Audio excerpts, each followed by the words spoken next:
यतोऽन्वयादितरतश्चार्थे स्वभिज्ञेश्वराट् तेने ब्रह्महृदायादिकवये मुह्यन्ति सूरया तेजो वारिमृदां यथा विनिमयो यत्र त्रिसर्गो मृषा धाम्ना स्वेन सदा निरस्तकुहकं सत्यं परं धीमहि। श्रीमद्भागवत महापुराण की परम मंगलमय परात्पर अखिलेश्वर अकारण करुणा वरुणालय भक्तिवांछा कल्पतरु श्री तड़िंदित विनिंदित पीतांबरधारी श्री नंदनंदन यशोदानंदन बालकृष्ण लाल की वांगमयी प्रतिमूर्ति श्रीमद् भागवत महापुराण विराजमान हम सभी के मध्यस्थ कि हमारा परम सौभाग्य है कि श्री धाम वृंदावन में विराजमान होकर सतगुरुदेव भगवान के आशीर्वाद अनुकंपा से भगवान और भक्त के दिव्य लीलाओं का रस स्वादन कर रहे हैं। आइए हम सभी लोग कथा में प्रवेश करते हैं कि हमने विगत दिवस की कथा में श्रवण किया था कि कैसे भगवान ने चीरहरण लीला के माध्यम से ब्रह्म और जीव के बीच में ये जो माया रूपी आवरण पड़ा हुआ है ये नष्ट हो जाए। इसीलिए भगवान ने अपनी चीरहरण लीला के माध्यम से इन माया रूपी आवरण को भंग करके भगवान ने इन समस्त गोपियों को अपने उस दिव्य सुंदर महाराज का अधिकारी बनाया। ये इस चीरहरण लीला का रहस्य है। उसके बाद गोवर्धन लीला की कथा आती है। तो आइए हम सब भी लोग गोवर्धन लीला की कथा में प्रवेश करते हैं। अब एक समय आया, अब दिवाली का समय आया। एक दिन सारे ब्रजवासी अपने अपने घरों में जाकर इंद्र देवता की पूजा की तैयारी में जुटे हुए थे और इधर यशोदा मैया भी अपने रसोई में खूब बढ़िया बढ़िया पकवान बनाने में लगी हुई थी। तभी कन्हैया ने आकर एक पकवान अपने हाथ में उठा लिया। सोई मैया ने कन्हैया के हाथ पकड़ लिए। लाला, आज तो को जय जय के बाद ही कछु खावे पीवे को मिलेगा। कन्हैया ने कहा, मैया ये जय जय कौन सी बलाएं हुए? मैंने तो आज के पहले या को नाम भी नहीं सुना। मैया ने कहा, कन्हैया तू जाए के अपने बाबा से पूछ ले कि जय जय कहा हुए। कन्हैया ने कहा, ठीक है मैया।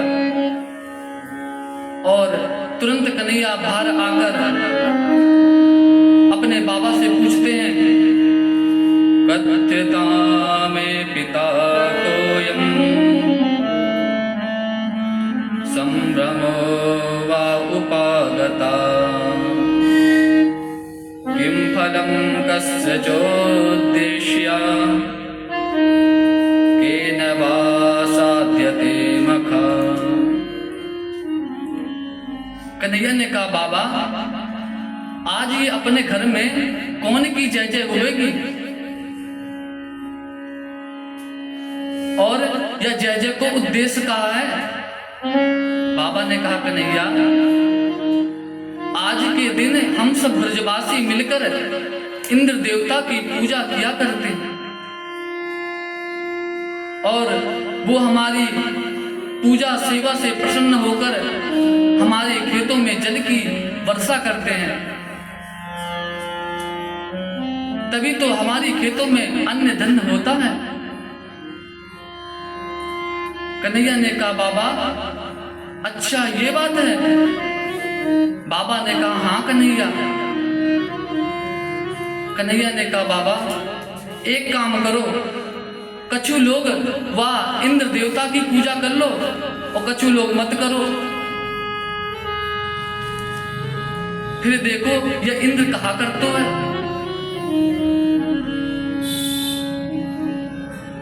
बाबा ने कहा कन्हैया ये तेरी टेढ़ी मेढ़ी बातें मुझको समझ में नहीं आती है,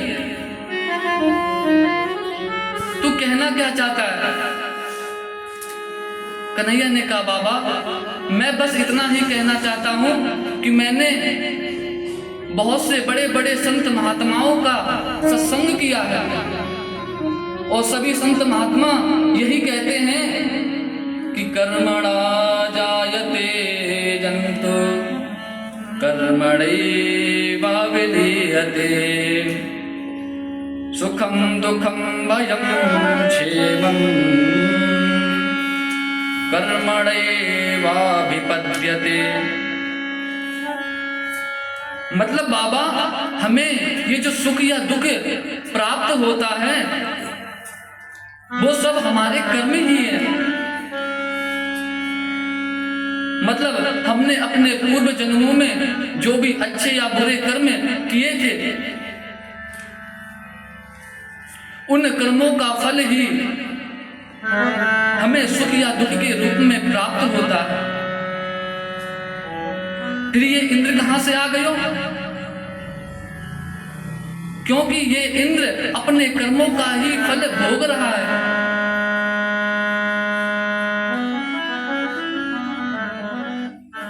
इसलिए ये सुख दुख देने वाला इंद्र नहीं बल्कि हमारे कर्म ही हैं। और बाबा यदि तुम पूजा करना ही चाहते हो तो ये जो देवता प्रत्यक्ष रूप से दिखाई दे रहे हैं तुम इनकी पूजा करो। और कौन है हमारे प्रत्यक्ष देवता? वो विप्रानल पर्वतान, मतलब गौ माता, ब्राह्मण देवता, अग्निदेव और ये जो गोवर्धन पर्वत है यही हमारे प्रत्यक्ष देवता हैं। इसलिए बाबा तुम इनकी पूजा करो। और उसके बाद कन्हैया ने कहा बाबा तुम अब की बार मेरे कहने से गिरि गोवर्धन नाथ भगवान की पूजा करके देख लो।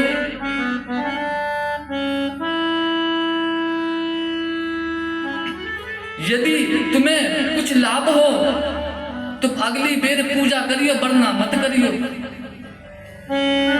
बाबा ने सोचा कन्हैया कह तो ठीक ही रहे हो है, क्योंकि इतने वर्ष बीत गए या इंद्र की पूजा करते करते, पर या दादी के इंद्र ने आज तक हमको दर्शन नहीं दियो। चलो अब की बार कन्हैया की बात मान ही लेते हैं। तो बाबा भी तैयार हो गए और बाबा ने सभी ब्रजवासियों को भी गोवर्धन नाथ भगवान की पूजा के लिए तैयार कर लिया। परंतु बाबा कन्हैया से कहते हैं कि हमारी दो शर्त हैं। कन्हैया ने कहा बाबा दो शर्त कौन कौन सी? बाबा ने कहा कन्हैया पहली शर्त तो हमारी ये है कि तेरे देवता को हम सबको दर्शन देने पड़ेंगे और हमारे भोगों को स्वीकार करना होगा। कन्हैया ने कहा ठीक है बाबा। और दूसरी शर्त? तो बाबा ने कहा कन्हैया यदि पूजा ना करने से इंद्र देवता कुपित हो गए तो हम सब ब्रजवासियों की रक्षा तेरे देवता क्यों करने पड़ेगी। कन्हैया ने कहा ठीक है बाबा। तुम्हारे दोनों शर्त मुझे मंजूर है। तो नंद बाबा ने कहा कन्हैया फिर ठीक है, हम सब ब्रजवासी तेरे देवता की पूजा के लिए तैयार हैं। बोल तेरे देवता की कैसे पूजा होनी चाहिए? तो कन्हैया ने कहा बाबा मेरे देवता के पूजा में ज्यादा सामग्री की जरूरत नहीं पड़े, बस मेरे देवता को खावे पीवे में कोई कमी नहीं होनी चाहिए।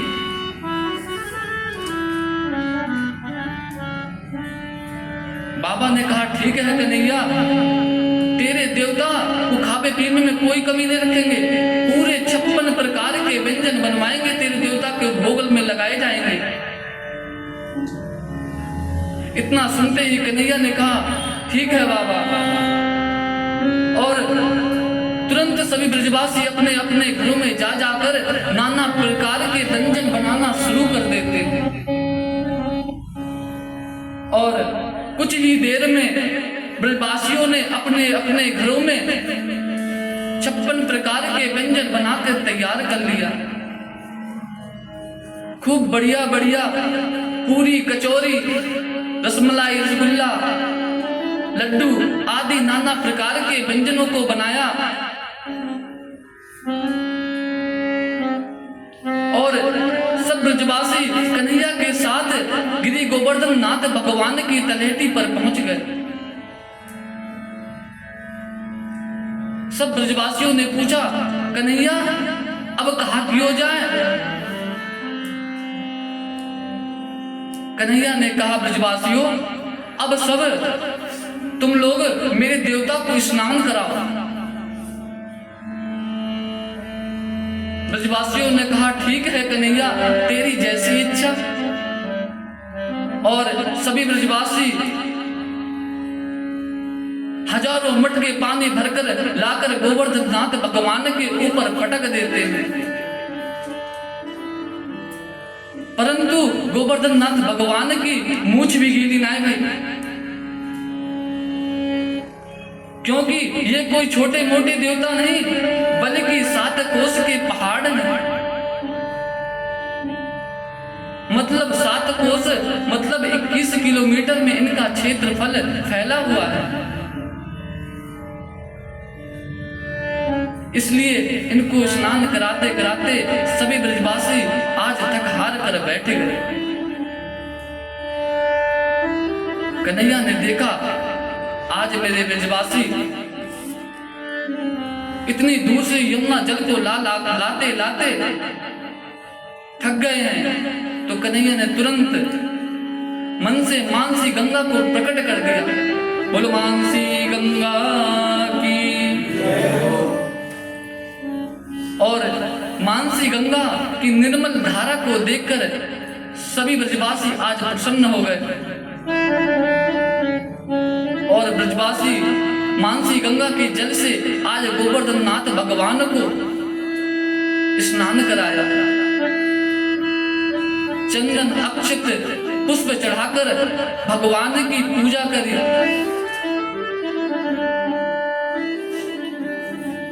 उसके बाद कन्हैया ने कहा ब्रजवासियों अब सब तुम लोग मेरे देवता को भोग लगाओ। भोग की बात सुनते ही बाबा को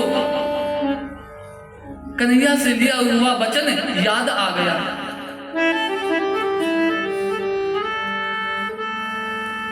कन्हैया तू अपने वचनन को याद कर ले, क्योंकि तूने हम सब ब्रजवासियों को वचन दिया था कि तेरा देवता प्रकट होकर हम सब ब्रजवासियों को दर्शन देगा, हमारे भोगों को स्वीकार करेगा। कन्हैया ने कहा बाबा मोको अच्छी तरह याद है, और तुम सब एक काम करो, अपने दोनों नेत्रों को बंद करके मेरे देवता की ध्यान करो, क्योंकि ध्यान करते ही मेरा देवता प्रकट है जाएगा। बाबा ने कहा ठीक है कन्हैया, और सभी ब्रजवासियों ने अपने दोनों नेत्रों को बंद कर लिया। तो तुरंत मेरे कन्हैया ने दूसरे रूप चतुर्भुज रूप धारण कर गोवर्धन नाथ भगवान के शिखर पर प्रकट हो गए। बोलो गिरधारी भगवान की। और जैसे ही ब्रजवासियों ने अपने नेत्र को खोलकर देखा तो भगवान चतुर्भुज रूप से ब्रजवासियों के सामने खड़े हुए। ये सब देखकर सारे ब्रजवासी आज गदगद हो रहे हैं, प्रसन्न हो रहे हैं। और कुछ ही देर में गोवर्धन नाथ भगवान ने सभी ब्रजवासियों से मांग मांग कर भोग पाना शुरू कर दिया कि लाओ ब्रजवासियों भोग। और ब्रजवासी आनंदित होकर भगवान को भोग पवाने लगे।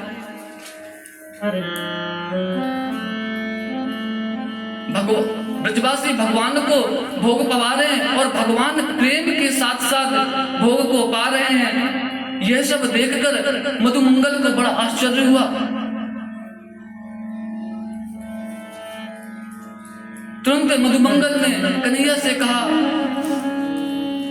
कि तेरा देवता कितने दिन अंशु भूख हुआ कन्हैया, क्योंकि ये तो पूरे थाल के थाल ही साफ करने में लगे हुए। अरे ये कछु प्रसादी हम सब ब्रजवासियों को छोड़ेगा कोई ना है। कन्हैया ने कहा चिंता मत करो, पर पहले सब मेरे देवता को भोग लगाओ, उसके बाद देखी जाएगी।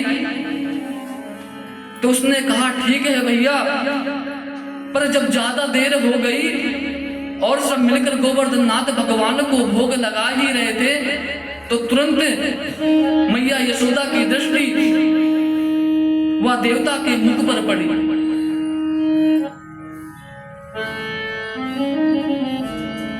तो देवता का मुख बिल्कुल कन्हैया की भांति ही लग रहा था। तो तुरंत मैया ने कन्हैया को अपने पास बुलाया। लाला, तेरे या देवता की शक्ल बिल्कुल तेरी ही जैसी है।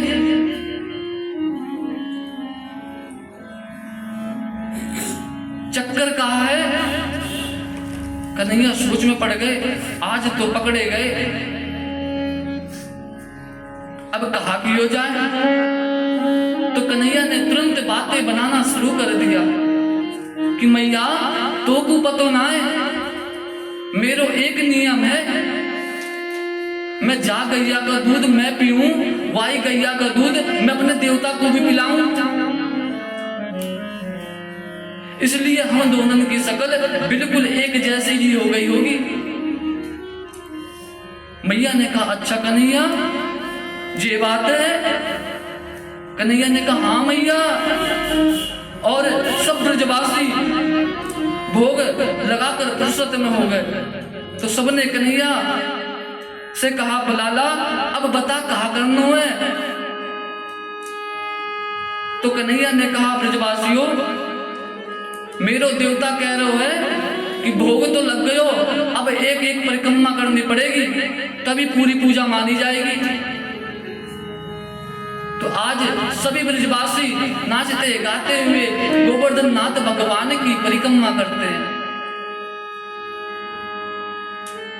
आइए हम सभी लोग मानसिक गंगा में स्नान करते हैं और मानसिक रूप से गोवर्धन नाथ भगवान की परिक्रमा करते हुए भगवान की पूजा करते, आराधना करते हैं। बोलो गोवर्धन नाथ भगवान